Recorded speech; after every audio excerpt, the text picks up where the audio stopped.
تو سر جلدی کیوں کر رہے ہیں آپ؟ ہم نے دیکھا پہلے کہ جو 18ویں ترمیم تھی وہ کافی ماہ لگے، 9 ماہ سے زائد کا عرصہ جو ہے وہ لگ گیا تھا. اور ایک تو یہ بتائیے گا کہ سر کہ یہ ڈرافٹ خفیہ رکھنے کی وجہ کیا ہے؟ اسے پبلک کیوں نہیں کیا جا رہا؟ ہر سیاسی جماعت کہہ رہی ہے کہ ہمارے پاس ڈرافٹ نہیں ہے، ہم ڈرافٹ دیکھیں گے تو جو ہے وہ آگے بات چلے گی. ایون وکلاء بھی کہتے ہیں کہ ڈرافٹ جو ہے وہ اوپن کیا جائے. تو ایک تو سر یہ بتائیے گا کہ ڈرافٹ خفیہ رکھنے کی وجہ کیا ہو سکتی ہے، اور پھر دوسری اتنی جلدی کیوں کی جا رہی ہے؟ دیکھیں یہ دونوں چیزیں تو ویسے تو اصولی طور پہ یہ دونوں چیزیں حکومت ہی بتا سکتی ہے کہ وہ ڈرافٹ کو خفیہ رکھ کے امینڈمنٹ کیوں کرانا چاہ رہے ہیں. جی. مجھے تو لگتا ہے کہ ذہنی توازن نہیں ہے کچھ ٹھیک حکومت کا اپنا. اچھا. ان کا ویسے سیاسی توازن بھی ٹھیک نہیں ہے، ان کے نمبر کا توازن بھی ٹھیک نہیں ہے.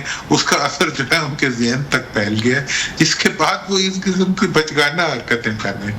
اب آج میں 2 قائدین کی حکومت کے اسٹیٹمنٹ دیکھ رہا تھا. ایک کہہ رہے تھے کہ جی وہ بلاول صاحب کی شاید اسٹیٹمنٹ تھی کہ اگلے سی جے جو ہے ان کی اہلیت کو وہ کوسچن کر رہے تھے، اور خواجہ آصف صاحب کہہ رہے تھے کہ جی اگر نئے چیف جسٹس آ گئے تو اس کے نتیجے میں حکومت کا آڈٹ شروع ہو جائے گا.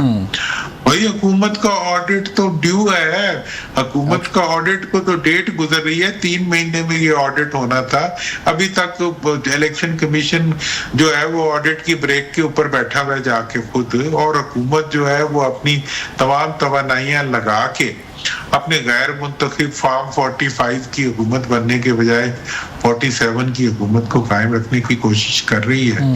تو یہ سارا عمل جو ہے یہ کیسے چلے گا؟ میں تو اس کو سمجھنے سے قاصر ہوں. تو سر آڈٹ جو ہے وہ آپ سمجھتے ہیں کہ ہوگا 25 اکتوبر کے بعد؟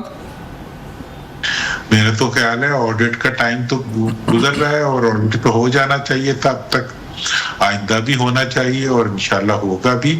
چونکہ دیکھیں آپ نے یہ ملک جو ہے اگر اس کو چلانا ہے تو اس کو آئین کے مطابق چلانا پڑے گا. ٹھیک. یہ کسی فرد یا کسی بچے کی یا کسی افراد کی ومس پہ نہیں چل سکتا.